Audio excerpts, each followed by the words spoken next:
The Oro Festival had always been a sacred thing in the ancient town of Aremo, a ritual of spirits, silence, and secrets.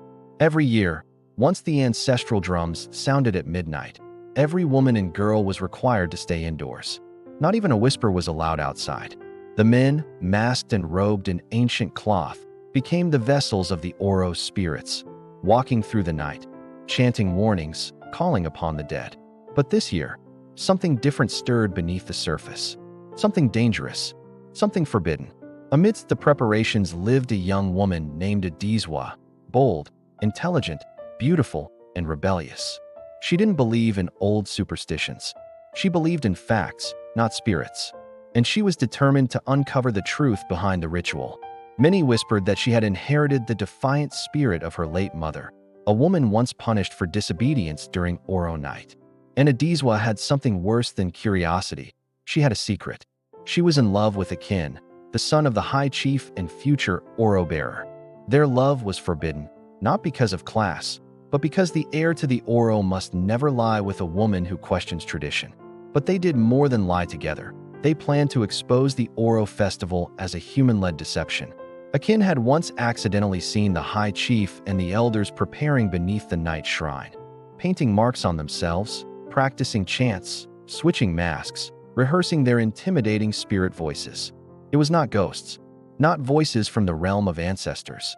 It was men, ordinary men, performing extraordinary fraud. People must know the truth, Adizwa insisted. Akin, torn between love and heritage, agreed. But he didn't know something that Adizwa had discovered, something explosive, that the Oro Festival was also being used to cover up something horrific. Beneath the chanting and secrecy was a ritual of sacrifice, not spiritual, but political.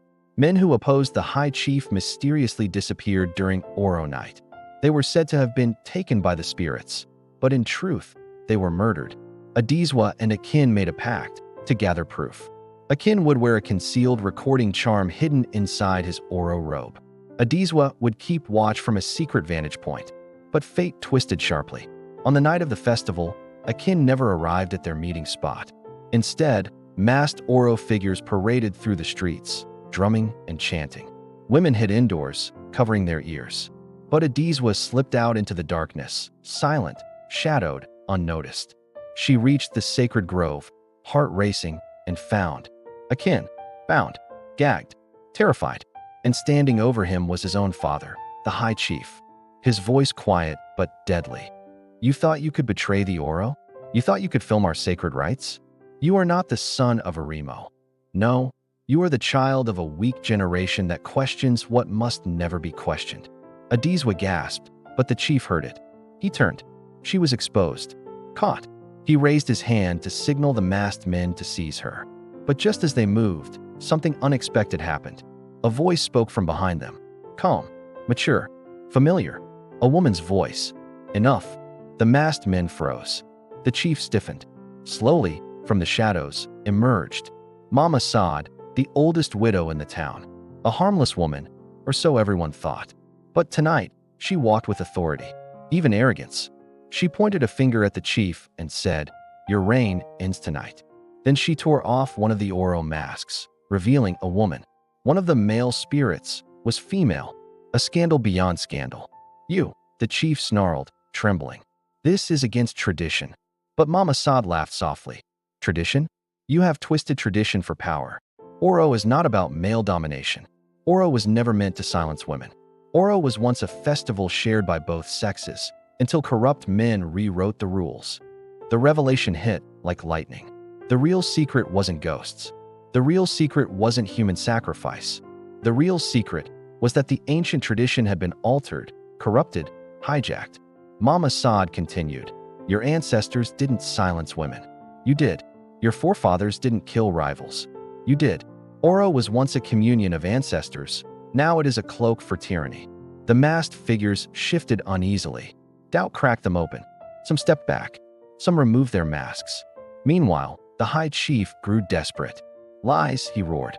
"The spirits belong to men." Mama Saad stepped closer, leaning in with deadly calm. "No, Chief. The spirit of Oro is neither male nor female." And tonight, she suddenly reached into Akin's robe, and pulled out the hidden recording charm. The truth meets the world. With a slow smile, she crushed the seal on the charm, and the recording projected. Yes, projected through ancient magic, or maybe science cleverly disguised. The elders' secret meetings, their voices, their confessions, the murders, the bribery, their mockery of the townspeople, their drunken boasting after each Oro night. All was revealed.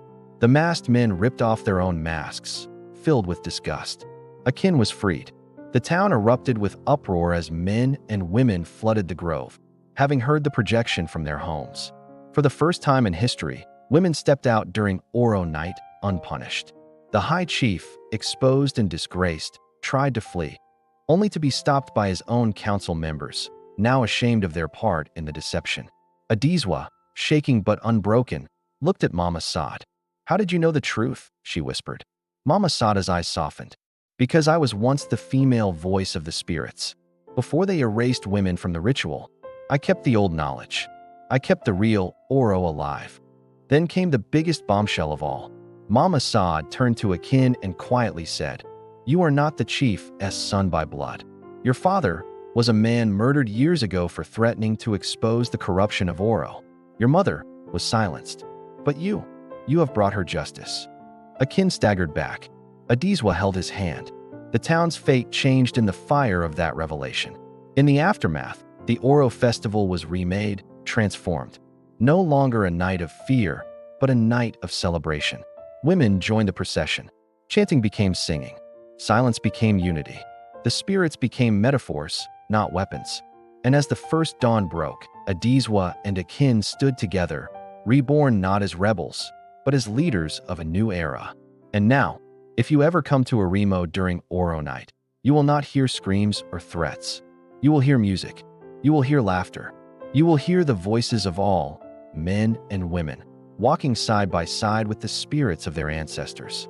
Because the real power of Oro was never in the masks. It was in the truth that was finally set free.